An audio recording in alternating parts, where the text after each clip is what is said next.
Hello friends, welcome back to my channel again. मैं रश्मि प्रिया एक बार फिर से स्वागत करती हूँ आप सभी का मेरे चैनल रश्मि प्रिया वीलॉग्स में। तो कैसे हैं आप सब? आशा करती हूँ कि आप सभी स्वस्थ और मस्त होंगे। तो दोस्तों, आज हम दिल्ली के एक और हिस्टोरिकल प्लेस को एक्सप्लोर करने वाले हैं एंड पीछे का व्यू देखकर तो आपको समझ में आ ही गया होगा कि ये जगह कौन सी है। तो जी हाँ, हम एक्सप्लोर करने वाले हैं दिल्ली के लाल किला को, जिसे अंग्रेजी में रेड फोर्ट भी कहते हैं। तो इस ब्लॉग में मैं आपको इस लोकेशन से जुड़ी सभी मुख्य जानकारी जैसे टाइमिंग, टिकट प्राइस, इस जगह से जुड़ी हिस्ट्री और इस जगह से जुड़ी सभी मुख्य बातें मैं आपको ब्लॉग में ही समय समय पर बताती रहूंगी। तो ब्लॉग के एंड तक जरूर बने रहिएगा। और ब्लॉग में आगे बढ़ने से पहले मैं आप लोगों से रिक्वेस्ट करना चाहूंगी कि जो लोग मेरे चैनल पर नए हैं और अभी मेरा ब्लॉग देख रहे हैं, प्लीज मेरे चैनल को सब्सक्राइब जरूर करिएगा। तो चलिए अब ज्यादा देर ना करते हुए ब्लॉग को शुरू करते हैं। Let's go. तो लाल किला के लिए nearest metro station Lal Qila के नाम से ही है, जिसके गेट नंबर 4 से एग्जिट लेते ही आप लाल किला के मेन एंट्रेंस के पास पहुंच जाएंगे। और यहाँ से 10-20 मीटर आगे चलने के बाद आप पहुंच जाएंगे लाल किला के मेन एंट्रेंस पर।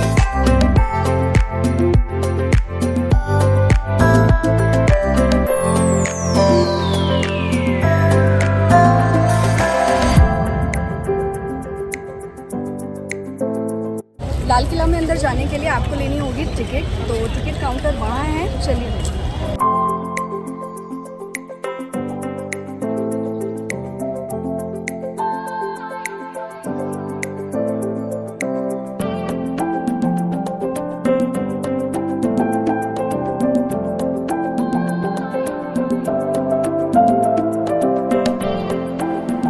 तो आप यहाँ पर टिकट्स ऑनलाइन और ऑफलाइन दोनों तरीके से ले सकते हैं। ऑनलाइन टिकट लेने के लिए आपको ये इस तरीके से एक बोर्ड पर ये स्कैनर मिल जाएगा, जिसे स्कैन करके आप अपनी टिकट बुक कर सकते हैं। एंड यहाँ साथ में ही एक बोर्ड पर टिकट प्राइस की डिटेल दी हुई है। जैसे अगर आप कैश टिकट लेते हैं तो टिकट की प्राइस है 50 रुपीज पर पर्सन, और अगर आप ऑनलाइन लेते हैं तो 35 रुपीज पर पर्सन। वहीं म्यूजियम के साथ 80 रुपीज पर पर्सन, और ऑनलाइन अगर आप म्यूजियम के साथ टिकट लेते हैं तो 56 रुपीज पर पर्सन।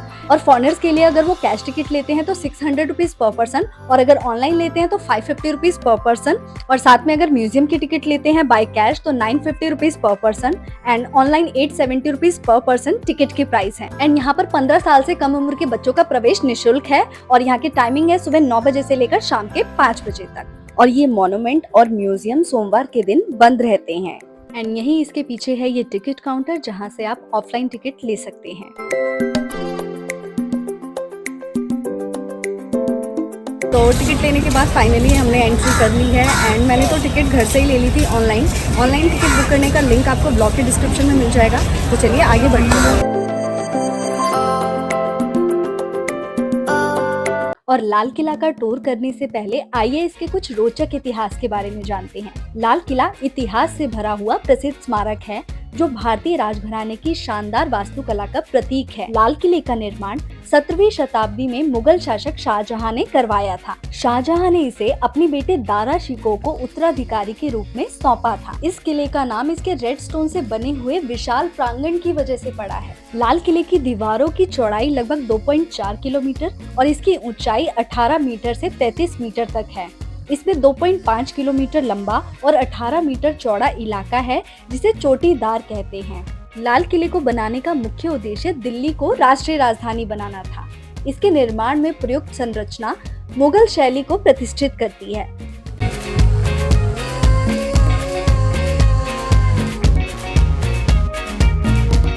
चलिए अभी इस ऐतिहासिक धरोहर को अंदर चलकर एक्सप्लोर करते हैं। लाल किले के मुख्य दरवाजे, जिसे लाहौरी दरवाजे के नाम से जाना जाता है, वहां से एंट्री करते हुए हम फाइनली पहुंच गए हैं लाल किले के अंदर।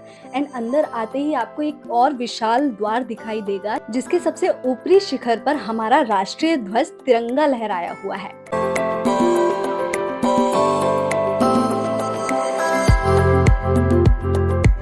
लाहौरी दरवाजे से अंदर पहुंचते ही ढका हुआ रास्ता मिलता है, जिसके दोनों तरफ 2 मंजिले मेहराबदार कक्षों की श्रृंखला है। प्रत्येक तरफ 32 कक्ष हैं, जो आज भी दुकानों के रूप में प्रयुक्त हैं। तो लाल किला में प्रवेश करने के बाद सबसे पहले आपको ये मार्केट देखने को मिलेगी, जिसको मीना बाजार कहते हैं। कहा जाता है कि यही सबसे पुराना मीना बाजार है दिल्ली का।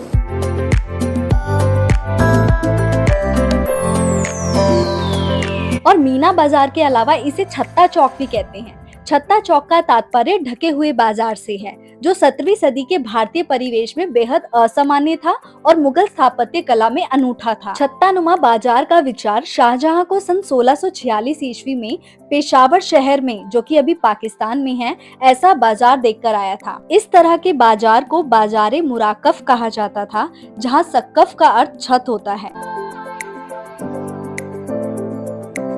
शाहजहां के काल में ऊपरी एवं निचली मंजिल में दुकानें थीं, जो शाही परिवार की विलासपूर्ण वस्तुओं यथा रेशम, जरी के कार्य वाली वस्तुएं, शनील, सोने, चांदी के बर्तन आदि का व्यापार करते थे।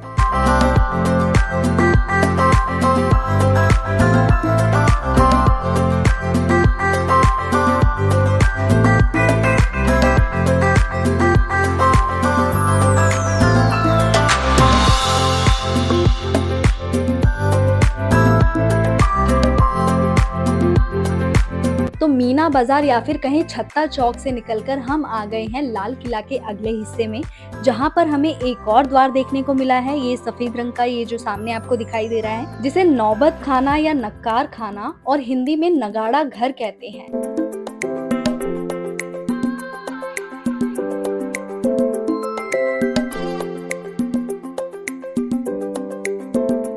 ये महल परिसर के प्रवेश द्वार के रूप में स्थित है। अपने गौरव काल में यहाँ वाघ यंत्र बजाकर बादशाह या अन्य विशिष्ट पदाधिकारियों के दीवाने आम में आगमन की सूचना दी जाती थी। चुनिंदा अवसरों पर भी यहाँ संगीत बजाया जाता था। भारत के अधिकांश राजमहलों में प्रवेश द्वार के समीप नौबत खाने की व्यवस्था अवश्य होती थी।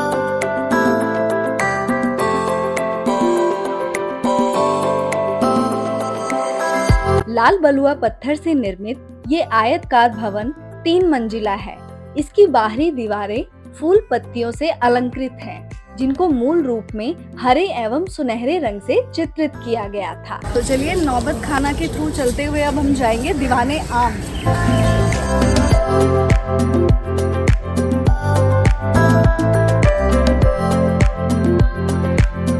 इस भवन में भीतरी दीवारों का अलंकरण अन्य रंगों से किया गया था, जिसके प्रमाण आज भी भीतरी कक्ष में देखे जा सकते हैं।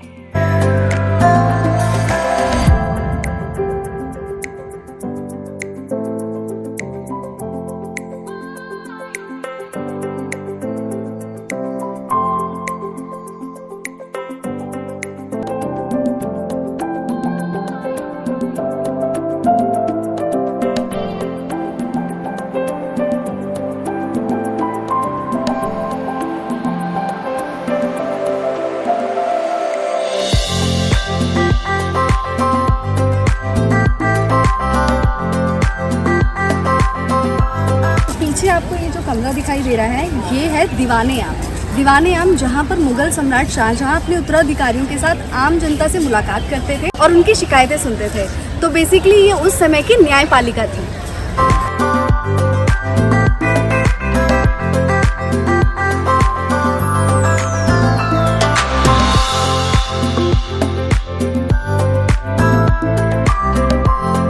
तो यहाँ पर ऐसे ये दीवाने आम के बारे में लिखा हुआ है, तो आप इसके बारे में पढ़ सकते हैं। यहाँ पर सारी जानकारी दी गई है। तो चलिए अब अंदर चलते हैं।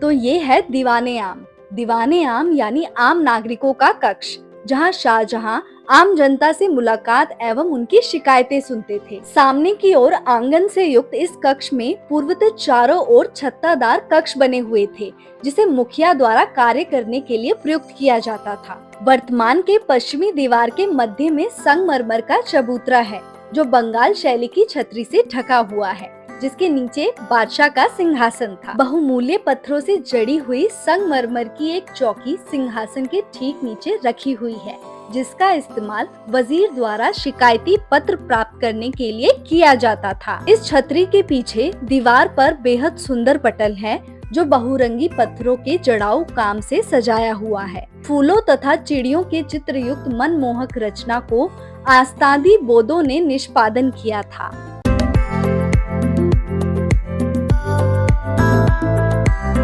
और दीवाने आम के बाद अब बारी है दीवाने खास की।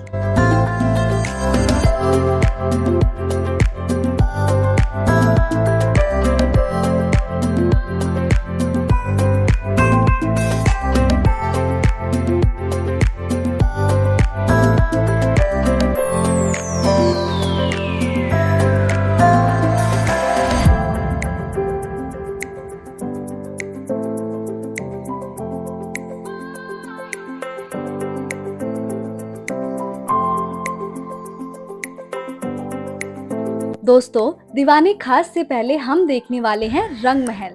आपको ये जो इमारत दिखाई दे रही है, ये है रंग महल। रंग महल या रंगों का महल एक विशाल कक्ष युक्त है।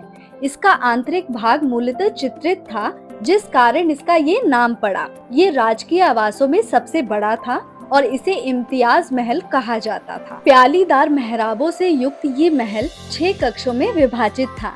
रंग महल के उत्तरी व दक्षिणी भाग शीश महल के नाम से जाने जाते थे तथा संगमरमर के इजारों से अलंकृत थे। इजारों मतलब शिलापट। इस महल की दीवारों तथा छतों के ऊपर शीशे के छोटे छोटे टुकड़े जड़े हुए हैं, जो कि प्रकाश को परावर्तित कर एक मनोहारी प्रभाव उत्पन्न करते हैं। इसके केंद्र में लंबाई के साथ साथ एक जल प्रणाली बहती थी, जो कि नहर ए बहिष्ट कहलाती थी, यानी स्वर्ग की जलधारा। इसके केंद्र में संगमरमर का एक कुंड है और कहा जाता है कि इसमें मूलतः एक हाथी दांत का फव्वारा था।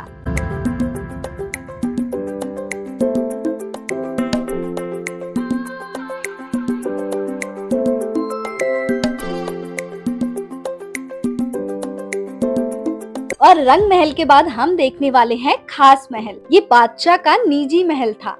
इस महल के 3 भाग हैं। 3 कमरों का समूह जो दीवाने खास की तरफ है, तस्बीह खान यानी प्रार्थना कक्ष के रूप में जाना जाता है।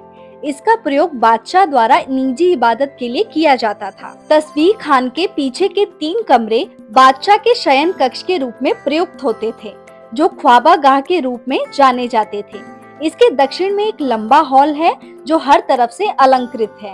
ये तोश खाना या बैठक के रूप में जाना जाता था। इसके उत्तरी दीवार में संगमरमर की एक आकर्षक जाली निर्मित है, जिसके ऊपरी भाग में न्याय के तराजू का अंकन है, जो मुगल बादशाहों की न्यायप्रियता का सूचक है।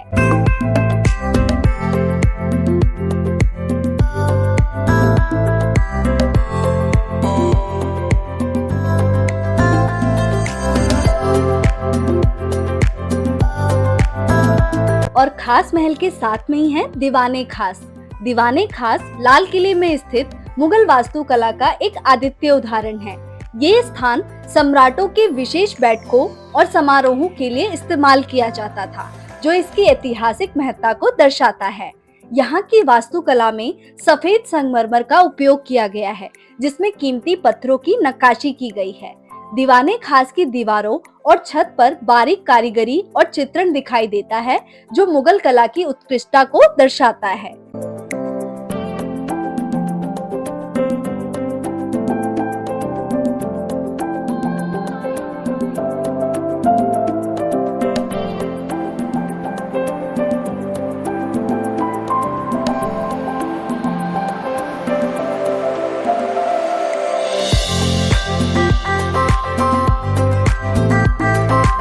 दीवाने खास से आसपास के बगीचों का सुंदर दृश्य दिखाई देता है, जो इसे एक आकर्षक स्थान बनाता है। ये स्थान मुगल दरबार की भव्यता और कला के प्रति प्रेम को दर्शाता है।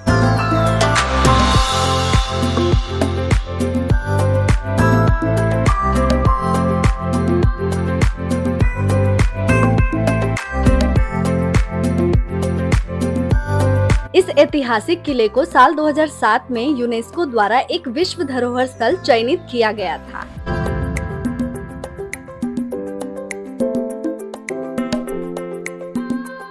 और दीवाने खास के साथ में एक और इमारत है, जिसे हमाम कहा जाता है। हमाम यानी शाही स्नान घर। शाही स्नान घर मुगल सम्राटों का प्रिय विश्राम स्थल था, जहां राजकाज से संबंधित महत्वपूर्ण निर्णय भी लिए जाते थे। स्नान घर एक जटिल जल यंत्र था, जिसमें तांबे व मिट्टी के पाइपों युक्त लघु कुंड दीवारों के अंदर घुसे हुए थे तथा इसके ऊपर मोटी चिनाई युक्त दीवारें थी और शाही स्नान घर के साथ में ही है मोती मस्जिद। मोती मस्जिद का निर्माण औरंगजेब ने अपनी निजी उपयोग के लिए करवाया था। विभिन्न प्रहरों में इबादत करने के लिए उसको अपने शयन कक्ष से केवल कुछ ही कदम चलना पड़ता था। इस मस्जिद का उपयोग शाही घराने की महिलाओं द्वारा भी किया जाता था, जो इसकी उत्तरी दीवार में मौजूद रास्ते से यहाँ पहुँचा करती थी। लाल किला के अंदर स्थित बगीचे का नाम हयात बख्श बगीचा है। ये एक बहुत ही सुंदर और शांतिपूर्ण स्थल है। हयात बख्श का अर्थ है जीवनदायिनी। ये जीवनदायिनी बाग जल प्रणाली और रास्तों सहित 4 बाग पद्धति पर निर्मित है। ये संपूर्ण महल क्षेत्र में सबसे सुंदर एवं पूर्णतः योजनाबद्ध बाग था। इस बगीचे में दक्षिण एवं उत्तर में निर्मित 2 संगमरमर के मंडप सावन व भादो के नाम से जाने जाते हैं, जो कि हिंदू पंचांग में वर्षा ऋतु के 2 महीनों के नाम हैं। और ये है जफर महल। जफर महल बहादुर शाह जफर द्वारा 1842 में निर्मित हयात बख्श बाग के बीचों बीच और सावन भादो मंडपों की सीध में मौजूद है।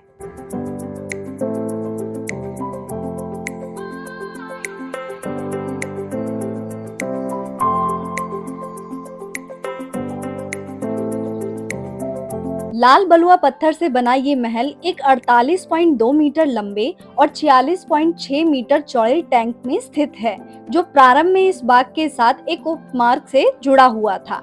इस इमारत में छोटे कक्षों से घिरा एक केंद्रीय कक्ष है, जिनकी छत और फर्श अब मौजूद नहीं है।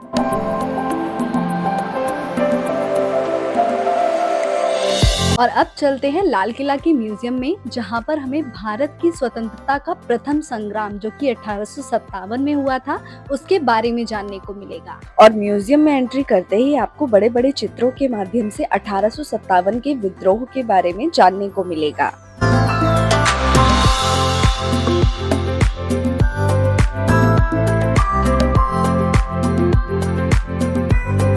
और म्यूजियम में आपको नाना साहब की तलवारें देखने को मिलेगी, जो कि मराठा साम्राज्य के एक भारतीय पेशवा, कुलीन और योद्धा थे, जिन्होंने 1857 के महान विद्रोह के दौरान कानपुर विद्रोह का नेतृत्व किया था। और यहीं पर आपको बहादुर शाह जफर का कलमदान, 1857 के न्यूज़पेपर, शाहजहानाबाद यानी पुरानी दिल्ली का नक्शा और धनुष और बाण देखने को मिलेंगे। और गैलरी 2 से बाहर निकलकर अब मैं जाऊंगी फर्स्ट फ्लोर वाली गैलरी पे। चलिए चलते हैं।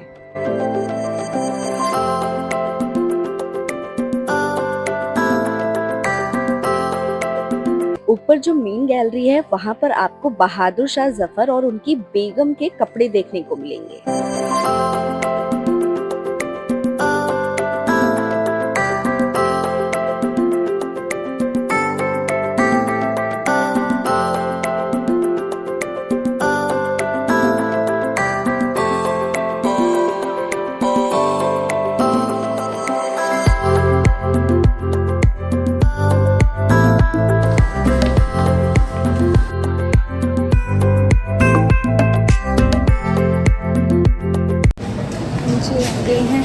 अब जा रहे हैं प्रदर्शनी स्थल 3, गैलरी 3 में।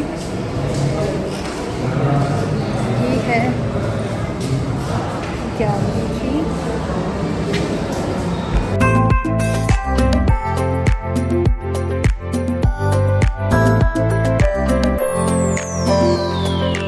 और यहाँ पर आपको आजादी के समय युद्ध में इस्तेमाल हुए हथियार देखने को मिलेंगे, जिसमें मुख्यतः पिस्तौल और कुल्हाड़ी शामिल थे।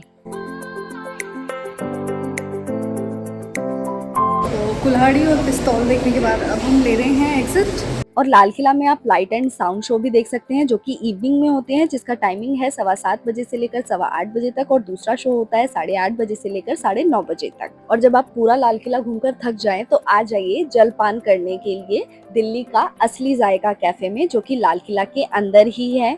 तो मुझे तो बहुत जोर से भूख लगी है, तो चलिए चलते हैं दिल्ली का असली जायका लेने। इस कैफे में आपको खाने और पीने की काफी सारी वैरायटीज मिल जाएंगी। साथ ही यहाँ पर आपको बैठने का काफी अच्छा इंतजाम देखने को मिल जाएगा, जैसे कि आप देख सकते हैं। एंड यहाँ पर खाने का स्वाद भी काफी अच्छा था। मैंने राजमा चावल ऑर्डर किए थे, जो कि काफी स्वादिष्ट थे। उसके अलावा मैंने गोलगप्पे खाए, जो कि कुछ ज्यादा ही स्पाइसी थे। और मैंने जल्दी में 3 से 4 आइटम ऑर्डर कर दिए थे, पर मुझसे खाया नहीं जा रहा था। तो आप उतना ही खाना ऑर्डर करें जितना आपसे खाया जाए, इतना सारा ना लें। तो दोस्तों ये था दिल्ली का लाल किला। आप लोगों को ये ब्लॉग कैसा लगा प्लीज कमेंट करके जरूर बताएं। ब्लॉग पसंद आया तो प्लीज लाइक जरूर करें और अपने दोस्तों के साथ शेयर भी करें। And don't forget to subscribe my channel, क्योंकि सब्सक्राइब करोगे तभी तो ऐसे अच्छे अच्छे ब्लॉग आपको आगे भी देखने को मिलेंगे। तो मिलते हैं एक नए ब्लॉग के साथ, तब तक के लिए bye bye, take care and keep watching Rashmi Priya blogs.